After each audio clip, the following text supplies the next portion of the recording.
Արեցես հարգելի նախագահողներ, հարգելի պատգամավորներ, հարգելի գործընկերներ։ Այսօրվա քննարկման օրակարգը իհարկե 2024 թվականի բյուջետային հաշվետվությունն է, ուստի նախ կանդրադառնամ ֆինանսական հարցերին։ 2024 թվականի ընթացքում, ինչպես նշեց ֆինանսների նախարարը, արտաքին գործերի նախարարությունը իրականացրել է բյուջեի 5 հիմնական ծրագիր, որոնցով սկզբնապես հաստատված բյուջեն եղել է 17.1 միլիարդ դրամ, ճշտված բյուջեն 27.8, ծախսերը փաստացի կազմել են 27.4 միլիարդ դրամ, կրկին նշվեց, որ կատարողական 98.8% է, ըստ էության, ինչպես կարող եք գլխի ընկնել այս թվերի տարբերությունից,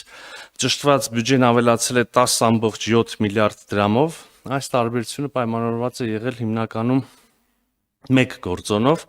Փարիզում դեսպանության նոր շենքի ձեռքբերումը 9.9 միլիարդ դրամ։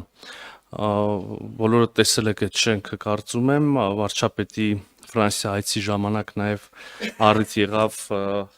վիդեո կադրեր հրապարակել, հանրայնացնել այնտեղից։